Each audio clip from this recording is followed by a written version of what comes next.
नमस्कार दोस्तों, भाइयों बहनों, आप सभी का स्वागत इस वीडियो में। आप सभी के लिए काफ़ी बड़ा अपडेट आया है। यहाँ पर सेंट्रल बैंक ऑफ इंडिया की तरफ से आप सभी के लिए नोटिफिकेशन रिलीज़ हुआ है यहाँ पर जॉब के लिए। मैं आप सभी को सारी बातें क्लियर कर देता हूँ इस जॉब से रिलेटेड इस वीडियो में। इस नोटिफिकेशन में जो भी आपका दिया हुआ है, चाहे वो एलिजिबिलिटी, क्वालिफिकेशन, सैलरी, क्या काम करना होगा, कौन कौन से पोस्ट हैं, क्या वैकेंसियाँ हैं, सिलेक्शन प्रोसीजर में क्या होगा, एग्ज़ाम का सिलेबस पैटर्न क्या रहेगा, दूसरा सैलरी के अलावा क्या क्या फ़ायदे होंगे, सारी जानकारी आपको इस वीडियो में मिल जाएंगी।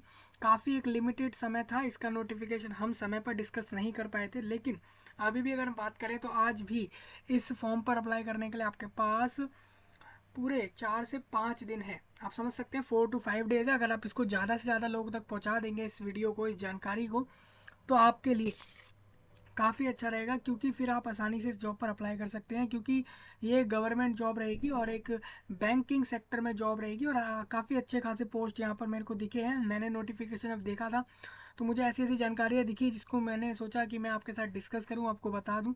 तो मैं आपको बता रहा हूँ, यहाँ पर सेंट्रल बैंक ऑफ इंडिया जो है गवर्नमेंट बैंक है। और ये बैंक जो है, यानी आप नाम से ही समझ रहे होंगे, भारत देश का बैंक है। और इस बैंक के अंदर यहाँ पर अलग अलग तरह के पोस्टों पर रिक्रूटमेंट कर रहा है ये बैंक। और ये बैंक जो है आपको यहाँ से अच्छी खासी जॉब दे देगा। तो क्या जानकारी इस बार दी है इस जॉब के बारे में, सारा डिस्कस करते हैं। ये ऑल इंडिया रहेगा, यानी कि अगर बात करें, ये पैन इंडिया है, ऑल इंडिया है। Pan India all India means ये हो जाता है कि पूरे देश भर के लिए रहेगा। सपोज अगर आप मान लीजिए पूरे देश में हरियाणा, झारखंड, उड़ीसा, मेघालय, मणिपुर, केरला, कर्नाटका, असम, वेस्ट बंगाल, तेलंगाना, त्रिपुरा और पता नहीं कौन कौन सी जगहें, जो भी जगहें भारत में आप वहाँ कहीं पर भी रहते हैं तो आप इस पर अप्लाई कर सकते हैं। ये आप सभी के लिए रहेगा अपडेट, जिसके रिलेटेड सारी जानकारी आपको यहाँ से मिल जाएंगी। रही बात, आपको इसके कोई भी डिस्क्रिप्शन में सारे अपडेट मिल जाएंगे। अगर किसी को फॉर्म अप्लाई का लिंक हो या कोई भी इस जॉब से जुड़ी हुई बातें होंगी, लिंक होंगे, तो वो सारे वीडियो के नीचे दे दिए गए हैं, जिससे कि आपको आसानी हो। तो सबसे पहले आप देखिए, ये आपका ऑफिशियल वेबसाइट। अब जिन लोगों को डायरेक्ट देखना है वो यहाँ पर आके भी रिक्रूटमेंट सेक्शन में जाकर अपना इस नोटिफिकेशन को देख सकते हैं। नहीं तो वो वीडियो के नीचे तो है ही, वहाँ से भी आप उस चीज़ को देख सकते हैं। सपोज जैसे मैं यहाँ पर देखिए, यहाँ पर लाता हूँ तो ये रिक्रूटमेंट का ऑप्शन आपको दिख रहा होगा ग्रीन कलर में, राइट साइड में और टॉप की साइड में, राइट हैंड टॉप साइड में आपको दिख रहा होगा ये। तो यही, इस पर क्लिक करके आपको जो भी नए नए रिक्रूटमेंट आए हुए हैं उसमें आपको ये वाला नोटिफिकेशन दिख जाएगा जो मैं डिस्कस कर रहा हूँ। चलिए भाई डिस्कस करते हैं। बोल रहे हैं कि चंद्रमुखी नारीमन पॉइंट मुंबई में इनका जो है मेन ऑफिस है। मतलब कि सेंट्रल बैंक ऑफ इंडिया का मेन जो ब्रांच है, मतलब मेन ब्रांच वहीं पर है। और ये कह रहे हैं कि human capital management department, recruitment and promotion division, यहाँ पर बोल रहे हैं हमें चाहिए ऑफिसर्स चाहिए इन स्पेशलिस्ट कैटेगरी। स्पेशलिस्ट कैटेगरी मतलब जाता है कि आपके पास ऑफिसर की पोस्ट जो आप ले रहे हैं उस फील्ड के अंदर, उस स्पेसिफिक फील्ड में आपके पास स्पेशलिटी है, तो आप अप्लाई कर सकते हैं। इन वेरियस स्ट्रीम, अलग अलग मतलब पोस्टों पर ले रहे हैं। अगर बात करें, इनका फॉर्म काफ़ी पहले चालू हो गया था। आप बात करेंगे यहाँ पर तो 28 तारीख को फॉर्म चालू हुए थे और अब ये 19 तारीख को फॉर्म बंद हो रहे हैं। यानी इन्होंने समय काफ़ी सही दिया था आपको। हम थोड़ा लेट हो गए डिस्कस करने में, लेकिन मैं समझता हूँ जो लोग भी देख रहे होंगे इस वीडियो को वो इतना समझते हैं कि वो लोग जानकारी को जल्दी से जल्दी लोगों तक शेयर कर दें।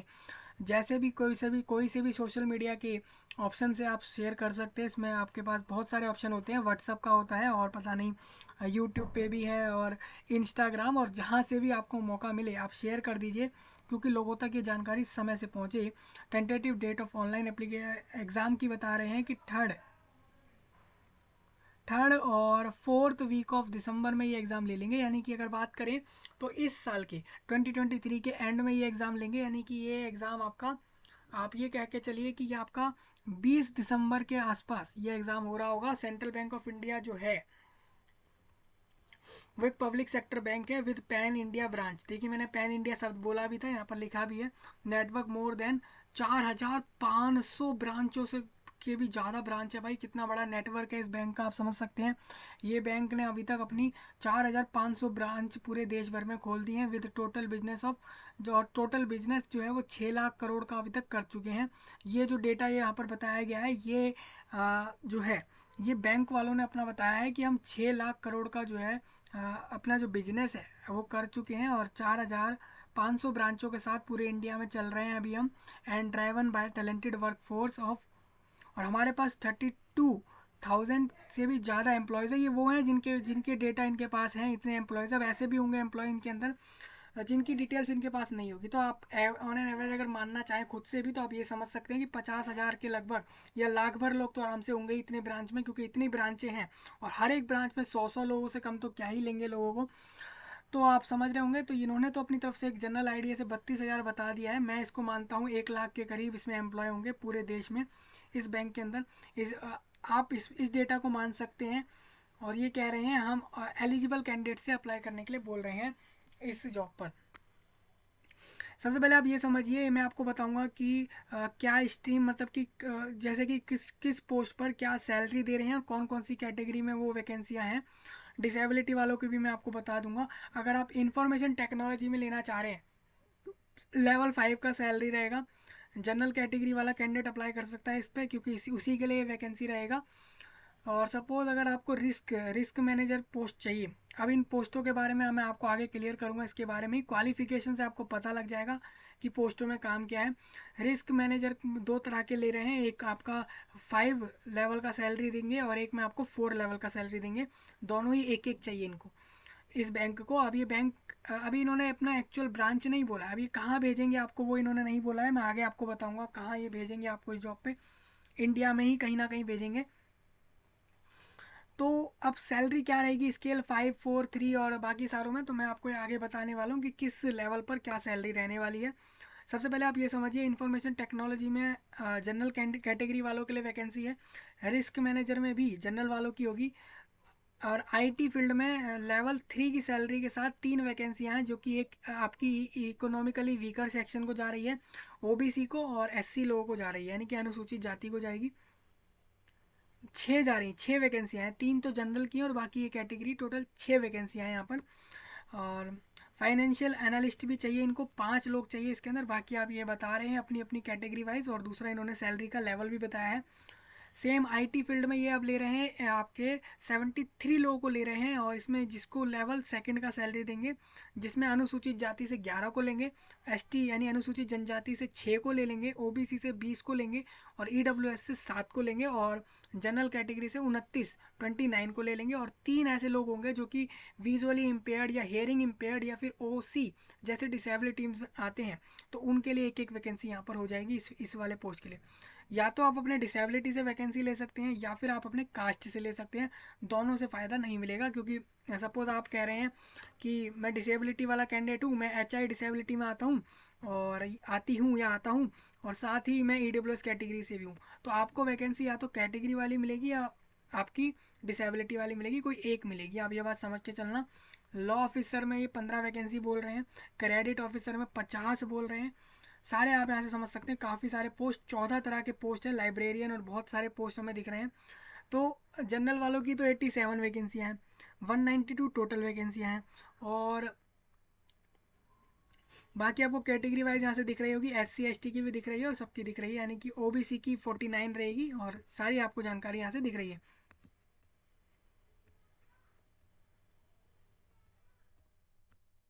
एब्रीविएशन बता देता हूँ। एससी का मतलब स्केड्यूल कास्ट होता है, अनुसूचित जाति जनजाति, यानी कि एसटी, और ओबीसी अदर बैकवर्ड कास्ट हो जाता है, ईडब्ल्यूएस इकोनॉमिकली वीकर सेक्शन हो जाते हैं। जनरल कैटेगरी को जीईएन करके लिखा जाता है शॉर्ट में। Application from serving employees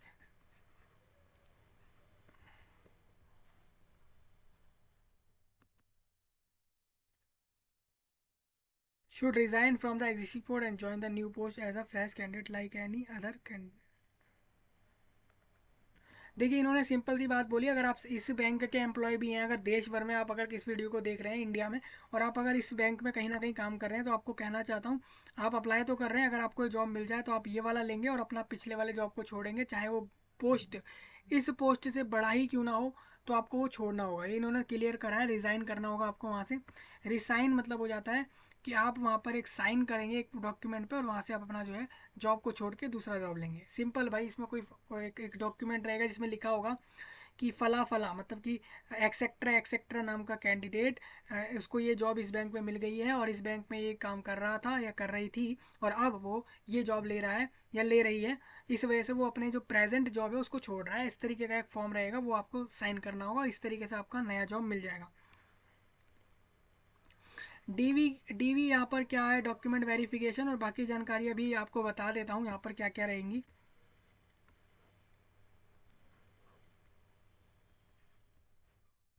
probation की बात कर लेते हैं तो जो भी कैंडिडेट सिलेक्ट होगा उसको प्रोबेशन के लिए 2 साल के लिए डाला जाएगा डेट ऑफ ज्वाइनिंग में, provided that the competent authority in the case of any officer may reduce the period of probation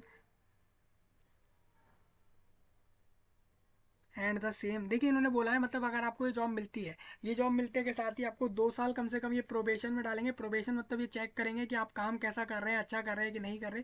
2 साल बाद ये आपको उसी पोस्ट पर परमानेंट कर देंगे। हो सकता है कि कोई बड़ा ऑफिसर इस बैंक का जो है वो आपका जो है या किसी अथॉरिटी का कोई ऑफिसर होगा कोई बड़ा, और आप उसकी अप्रोच से इस प्रोबेशन को कम करा सकते हैं। मतलब कुल मिला के कहा जा रहा है कि आप इस प्रोबेशन में 2 साल तो रहेंगे ही, बाकी इसमें चेंज आप करा सकते हैं। एलिजिबिलिटी क्राइटेरिया में बोल रहे हैं कि नेशनैलिटी अगर आप भारतीय हैं, नेपाल या भूटान जैसी जगहों के हैं तो आप अप्लाई कर सकते हैं फॉर्म में। बस शर्त ये रहेगी कि 1 जनवरी 1962 ईयर के पहले पहले अगर आप भारत में शिफ्ट कर गए थे परमानेंटली, इन जगह से आए थे अगर भारत के अलावा, इंडिया के अलावा, तो आप सभी लोग एलिजिबल हैं। यहाँ पर आप देख सकते हैं केन्या, युगांडा और तंजानिया और बहुत सारे ऐसे देशों के नाम यहाँ पर मुझे दिख रहे हैं। ये सारे लोग एलिजिबल रहेंगे अगर वो लोग परमानेंटली सेटल्ड हैं इंडिया के अंदर। जो कि आप यहाँ से एक पॉइंट देखें, मैं आपको दिखाना चाहता हूँ, ये एक पॉइंट है, आप देखिए ये वाला, इसको अच्छे से रीड करना।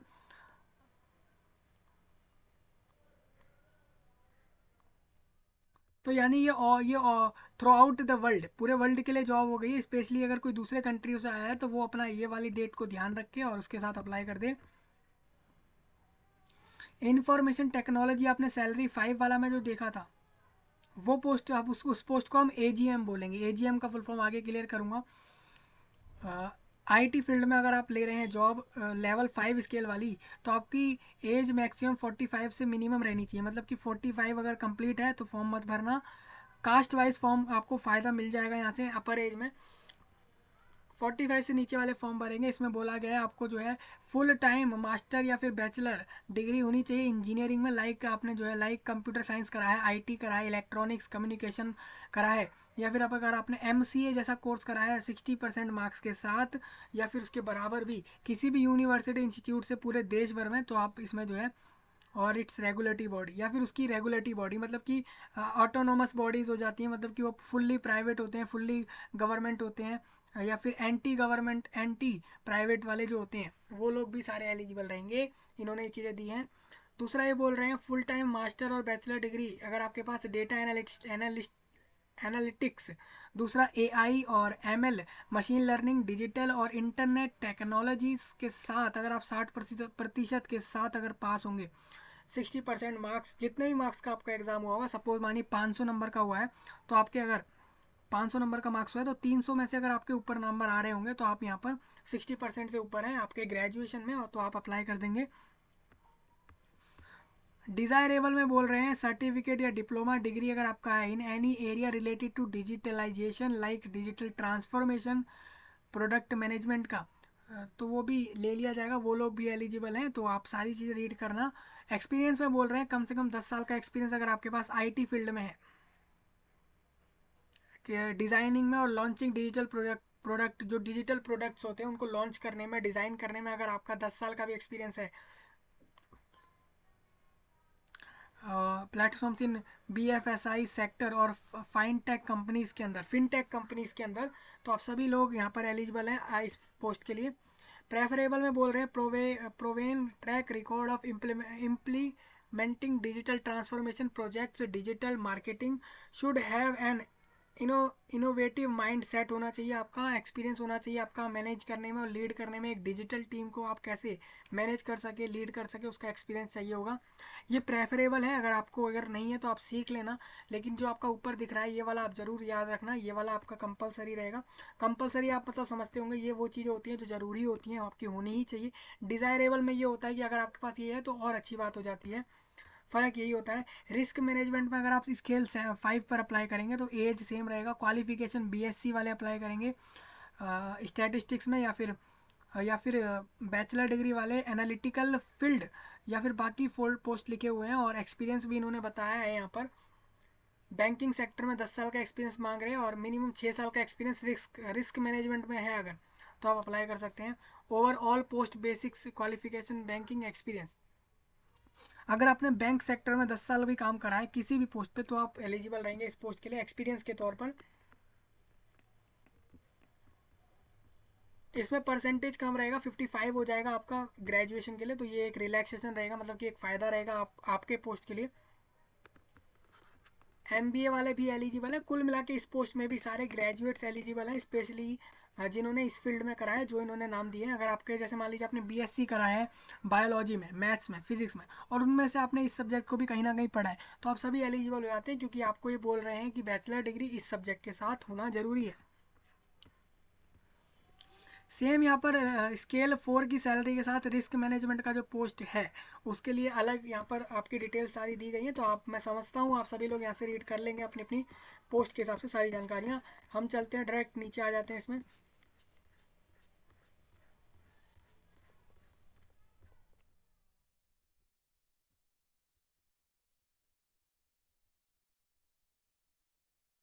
देखिए यहाँ पर लाइब्रेरियन के लिए डिग्री रहेगा सब, आप देख रहे होंगे किसी पोस्ट पे ग्रेजुएट मांग रहे हैं, किसी पे कह रहे हैं हमें पोस्ट ग्रेजुएट चाहिए, तो ये आपका क्वालिफिकेशन आप रीड कर सकते हैं यहाँ से।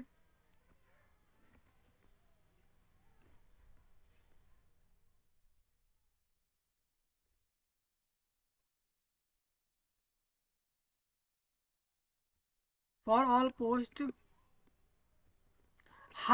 कोई सी भी पोस्ट इसमें है ना दोस्तों, तो आपको कंप्यूटर चलाना अच्छे से आना चाहिए, क्योंकि कंप्यूटर चलाना काफ़ी ज़रूरी रखा गया है, क्योंकि बैंकिंग सेक्टर में जॉब है। तो आप समझ रहे होंगे कि आपको अगर कंप्यूटर ही नहीं आता तो बैंकिंग सेक्टर में आप कैसे ऑपरेट कर लेंगे भाई, कैसे चीज़ों को चला लेंगे, तो ये चीज़ें आपकी रहेंगी।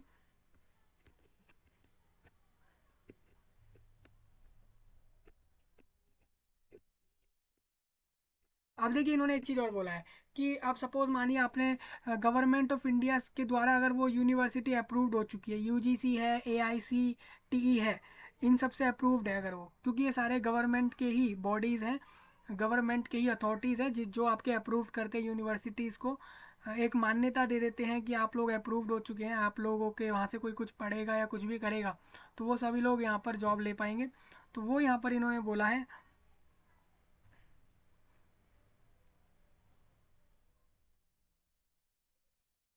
यहाँ पर इंटरव्यू अगर होगा तो वो एग्ज़ाम के बाद रहेगा, सारी जानकारी आपको बताऊंगा आगे इसमें।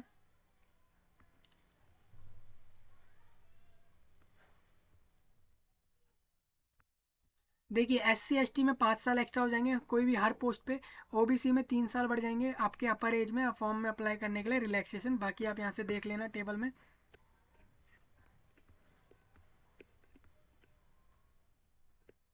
एक्स सर्विसमैन का कोई इसमें जो है रिजर्वेशन नहीं है, जो इन्होंने साफ बोला है। जो आप ऊपर देख रहे थे जहाँ पर मैं बोल रहा था JM, JMG, MMG और SMG जैसे पोस्ट, मतलब जहाँ पर आप ऊपर देख रहे थे सैलरियों की बात करें तो जो स्केल 5 वाले पोस्ट थे उनमें 89,000 से लेके 89 यानी आप समझ लीजिए 90,000 से लेके आपको 95,000 तक का सैलरी रहेगा। वहीं अगर बात करें बाकी पोस्टों पर जैसे कि JMG, जे मतलब यहाँ पर शायद जूनियर होगा, जूनियर मेरे को लग रहा है ऐसा कि तभी हम देख रहे हैं, SMG मतलब सीनियर हो जाएगा। तो JMG पोस्ट पर स्केल 1 का सैलरी यानी कि सबसे कम उनको मिलेगा 36,000 मिलेगा, और बढ़ बढ़ के वो एक समय पर 63,000 भी पहुंचेगा, यानी अगर आप बात कर रहे हैं इस पोस्ट पर तो आपको 40,000 हर महीने मिल जाएंगे। लेकिन अगर आप लास्ट जो सबसे मैक्सिमम वाले पोस्ट पे अप्लाई करते हैं तो उसमें 90,000 आपको पर मंथ कम से कम मिलने वाले हैं। ऑन एन एवरेज अगर आप जानना चाहें तो आप किसी भी पोस्ट पे अप्लाई करते हैं, मतलब सबसे कम वाली जिस पे अप्लाई करेंगे तो 36 से 40,000 आपको यहाँ से मिल जाएंगे सैलरी में महीने के। सिलेक्शन प्रोसेस में ऑनलाइन रिटर्न एग्जाम लेंगे, फिर एक इंटरव्यू ले लेंगे आपका पर्सनल बुलाकर, और उसके बाद आपको यहाँ से जॉब देंगे। ऑनलाइन एग्जाम में बोल रहे हैं कि स्ट्रीम और कैटेगरी स्पेसिफिक क्वेश्चंस आएंगे। जैसे सपोज मानिए आप अगर रिस्क मैनेजमेंट में अप्लाई कर रहे हैं तो रिस्क मैनेजमेंट वालों को रिस्क मैनेजमेंट के 60 क्वेश्चन करने होंगे। सपोज आप लाइब्रेरियन के लिए अप्लाई कर रहे हैं तो लाइब्रेरियन वाले को 60 क्वेश्चन अपने ही फील्ड के करने होंगे, और बाकी 20 क्वेश्चन सबको कंप्यूटर नॉलेज के करने हैं। Banking, present economic, scenario and general awareness के 20 क्वेश्चन रहेंगे। तो total 100 question, 100 marks. Composite time आपको 60 मिनट का मिल जाएगा। सारे का सारा एग्जाम आपको 1 घंटे में कंप्लीट करना होगा। एग्जाम हिंदी इंग्लिश दोनों में मिलेगा ऑनलाइन। और ये बोल रहे हैं हर क्वेश्चन में 5-5 ऑप्शन आपको देंगे। एमसीक्यू में एग्जाम ले लेंगे, ऑनलाइन एग्जाम लेंगे।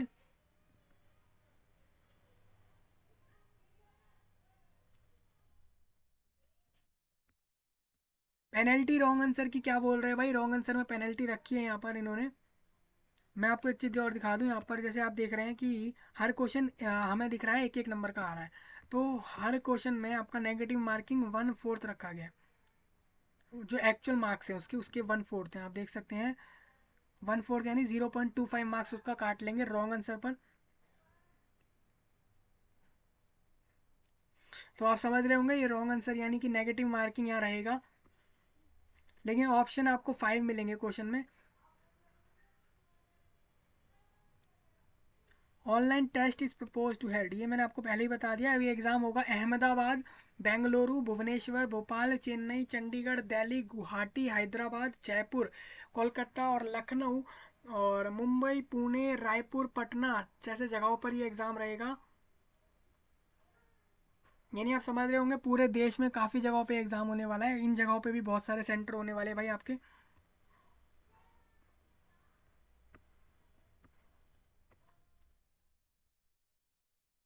क्वालिफाइंग मार्क्स ये रहेगा, अगर आप किसी बिना किसी रिजर्वेशन वाले कैटेगरी में हैं तो 50% मार्क्स लाइए एग्जाम में से। अगर आप SC ST में हैं तो 45% लाइए। ये मार्क्स आपको मिनिमम लाने जरूरी रहेंगे इस जॉब को लेने के लिए। सपोज 100 में से अगर जो लोग 50, 55, 52, 53 या फिर 54, 60 जैसे नंबर ला रहे होंगे वो सभी लोग जॉब आगे जा पाएंगे इंटरव्यू में। ये उनके लिए काफ़ी बड़ा ऑप्शन रहने वाला है।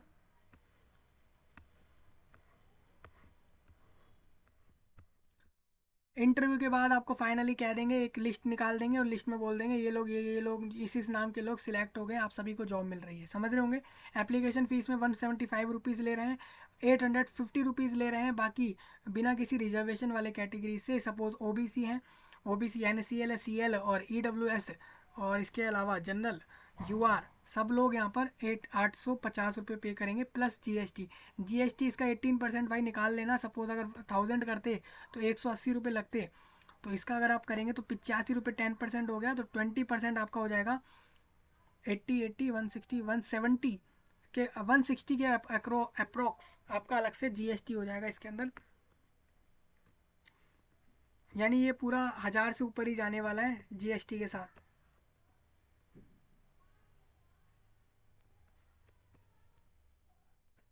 एक से ज़्यादा फॉर्म नहीं भर सकते हैं आप, ये इन्होंने पहले ही क्लियर कर दिया है। कोई कुछ लोग करते क्या है, सेम पोस्ट पर आप एक से ज़्यादा फॉर्म भरे ही जा रहे हैं, भरे ही जा रहे हैं, ये सोच के कि भाई मेरा ये अभी सबमिट नहीं हुआ, मैं दूसरा भर रहा हूँ या भर रही हूँ। तो ऐसा मत करना भाई। सबमिट हो जाए तो आप दोबारा फॉर्म मत भरना।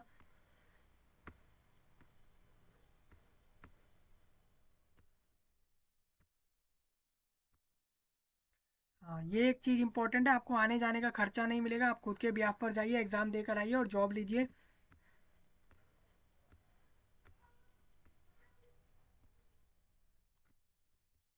एक्शन अगेंस्ट मिसकंडक्ट, एग्जाम जैसा चल रहा है, जिस प्रोसेस से ले रहे हैं, आपको बुला रहे हैं, एडमिट कार्ड दे रहे हैं, एग्जाम दो और उसके बाद जॉब लो, पूरा प्रोसेस वही फॉलो करना जो ये बैंक बोल रहा है।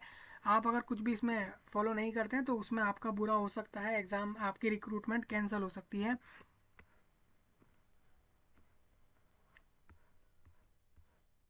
अप्लाई करने के लिए जो लिंक अभी आपको दिखाऊंगा, आपको दिखाने वाला हूँ कैसे अप्लाई करना है, वैसे आप जाके अप्लाई कर देना।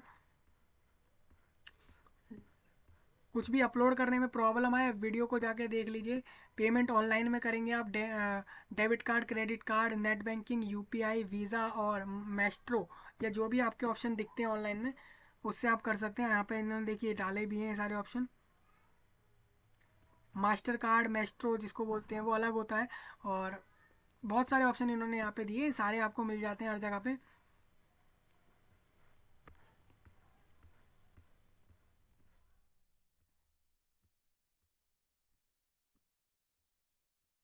ये इन्होंने बताया है क्या आपको साइज रखना है अपने फ़ोटो का, साइन का, अपने लेफ्ट हैंड के अंगूठे का।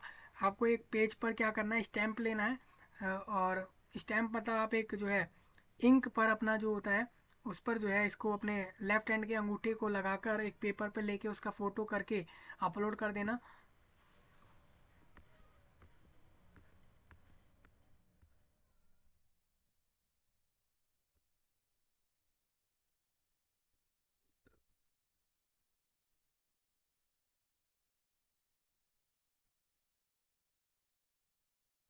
मैंने आपको ये चीज़ तो बता ही दी थी भाई पहले ही कि ये एग्ज़ाम ईयर एंड में हो रहा है, तो इस वजह से आपको अप्रोक्स के लगभग 10 डेज पहले आपको यहाँ पर एडमिट कार्ड मिल जाएगा, यानी कि 1 to 2 वीक्स के अराउंड यहाँ पर पहले आपको यहाँ पर दे देंगे ये आपके एडमिट कार्ड को। ये देखिए ये आपके कास्ट के फॉर्म आ चुके हैं, SC ST के फॉर्म है ये, कैटेगरी वाले। जो लोग इस कम्युनिटी में आते हैं, इस कैटेगरी में आते हैं, इस कैटेगरी में जो लोग आते हैं वो अपना ये वाला फॉर्म भर देना। सेम इसी में आपको दिखाता हूँ, ये आपका OBC वालों का फॉर्म रहेगा, ये डिसेबिलिटी वालों का फॉर्म है, और इसके बाद ये मल्टीपल डिसेबिलिटी वालों का रहेगा। और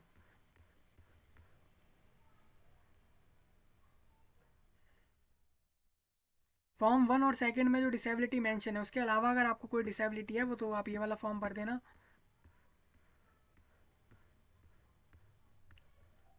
ये आपका EWS वालों का फॉर्म रहेगा, इनकम यानी EWS जो लोग बनवाएंगे तो उनके लिए ये वाला फॉर्म होगा।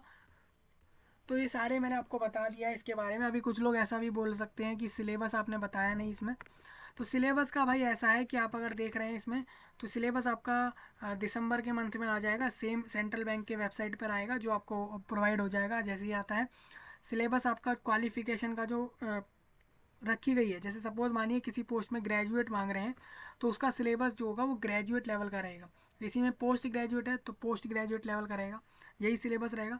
आपको जो टॉपिक दिए हैं आप अगर चाहें तो आप प्रीवियस ईयर का देख के कि पिछले पिछले बार कैसे रिक्रूटमेंट हो रही थी वहाँ सब देख के भी आप इसको पढ़ सकते हैं और तैयारियाँ कर सकते हैं चालू, क्योंकि समय काफ़ी कम है, आपके पास 1 महीना भी नहीं है। 1 महीने के बाद ही आपका इस एग्ज़ाम को ले लिया जाएगा। 192 वैकेंसियाँ हैं, तो मैं इतना समझता हूँ कि हज़ारों में लोग फॉर्म भरने वाले हैं इसको, इस जॉब को लेने के लिए।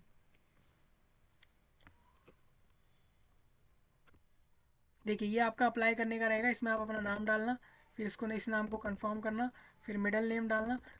इस तरीके से सारी जानकारी, basic info, photo sign upload, detail सारी भर देना जो भी आपसे मांग रहे हैं, क्वालिफिकेशन की मांग रहे हैं, कितना आप पढ़े हैं, क्या एक्सपीरियंस करा है, कौन सा कोर्स करा है, क्या मार्क्स आए, परसेंटेज में आए, CGPA में आए, कितने सब्जेक्ट थे, सारा कुछ भर के उसके बाद प्रीव्यू पे जाएंगे, प्रीव्यू में सब चेक कर लेंगे, फिर अपना अपलोड में यहाँ पे आपसे कास्ट फॉर्म मांग लेंगे, बाकी जो फॉर्म है वो मांग लिया जाएगा। उसके बाद पेमेंट करके आप यहाँ से सबमिट कर देना फॉर्म को, ये प्रोसेस रहेगा। और हर प्रोसेस में आपको सेव एंड नेक्स्ट करते जाना है तो फॉर्म जमा हो जाएगा, किसी को प्रॉब्लम नहीं आएगी इसमें। तो ये प्रोसेस है पूरा अप्लाई करने का, और इसमें सिलेबस अभी नहीं आया, बाद में आएगा, ये मैंने आपको पहले ही बता दिया है। दूसरा, इसको आप हिमाचल प्रदेश, आंध्र प्रदेश और तेलंगाना, त्रिपुरा, वेस्ट बंगाल, पूरे देश भर में दोस्तों, पूरे देश भर में इंडिया में फैला दो लोगों तक ये वीडियो को, कि आप सभी के लिए यहाँ पर जॉब आ चुकी है, गवर्नमेंट जॉब आ चुकी है, सेंट्रल बैंक ऑफ इंडिया में जॉब आ चुकी है, एक काफ़ी अच्छी सैलरी के साथ जॉब आ चुकी है। और ना कि सिर्फ सैलरी, बैंकों में सैलरी ही नहीं मिलती भाई, सैलरी के अलावा भी आपको और फ़ायदे जो मिलते हैं। सपोज़ मानिए आप वहाँ काम कर रहे हैं तो वो जो आपको बहुत से फ़ायदे जो एम्प्लॉय को मिलते हैं वो आपको भी मिलेंगे। रेगुलर जॉब रहेगा, परमानेंट जॉब है ये, हालांकि प्रोबेशन के बाद परमानेंट हो जाते हैं आप लोग, ये आपको पता ही है। तो मैंने आपको सारी जानकारी दे दी है, किसी को कुछ ना समझ आया हो कमेंट में बता देना। मिलेंगे आपसे दूसरे टॉपिक में, तब तक के लिए आप सभी का धन्यवाद।